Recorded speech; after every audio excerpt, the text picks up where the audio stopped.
Pengelolaan kreativitas manajemen inovasi oleh kelompok keempat, yaitu Ahmad Faisal, Budi Wirautama, Geraldo Silitonga, dan Reja Ainul Rahman Siregar.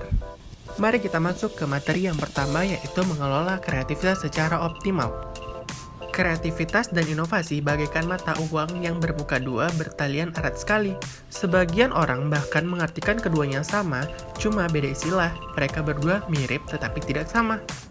John Watmore dalam bukunya Releasing Creativity: How Leaders Can Develop Creative Potential in Their Teams, Steering via Stylus, menyodorkan sebuah checklist yang membantu kita untuk mengelola kreativitas dengan optimal. Yang pertama adalah mengenali sumber-sumber yang potensial dari kreativitas, terbagi dari dua, yaitu internal dan eksternal. Yang internal yaitu adalah karyawan dari perusahaan itu tersebut, dan yang eksternal adalah pengguna, konsumen, pelanggan, dan mereka yang mempunyai selera, dan yang kedua adalah saingan, yang ketiga adalah supplier.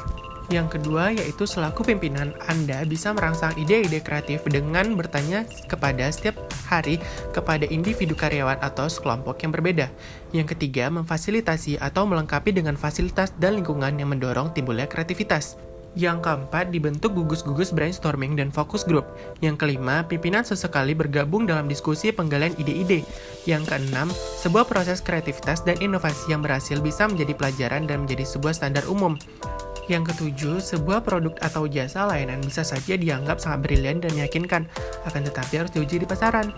Yang kedelapan, sebuah ide yang mengarah ke inovasi dan berhasil dengan sukses di pasar, serta mengangkat nama perusahaan dan menciptakan penjualan yang fantastis perlu dihargai. Adapun tahapan proses kreatif, yaitu yang pertama ada tahapan persiapan, tahapan inkubasi, tahapan iluminasi, dan tahapan verifikasi. Pada tahapan persiapan, ini adalah mempersiapkan diri untuk memecahkan masalah dengan mengumpulkan data dan informasi, mempelajari pola berpikir dari orang lain dan bertanya kepada orang lain. Yang kedua, tahap inkubasi. Pada tahap ini, pengumpulan informasi dihentikan. Individu melepaskan diri untuk sementara dari masalah tersebut. Masalah tersebut diendapkan dahulu. Selanjutnya, tahap iluminasi. Tahap ini merupakan tahap munculnya inspirasi atau gagasan baru. Dan yang terakhir adalah tahap verifikasi. Ini adalah tahap pengujian ide atau kreasi baru terhadap realitas. Di sini diperlukan pemikiran yang meliputi proses divergensi atau pemikiran kreatif dan proses konvergensi atau pemikiran kritis.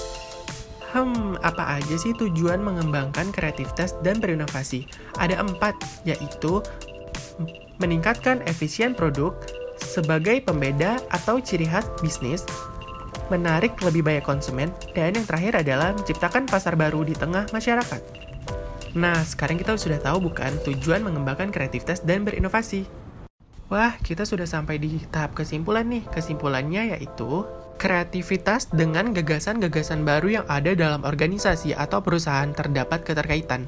Sebuah kreativitas selalu dihubungkan dengan adanya suatu inovasi atau dengan kata lain membuat ide baru serta gagasan-gagasan yang dapat merubah sistem perusahaan tersebut menjadi lebih baik atau dapat juga meningkatkan kualitas produk yang dihasilkan oleh perusahaan.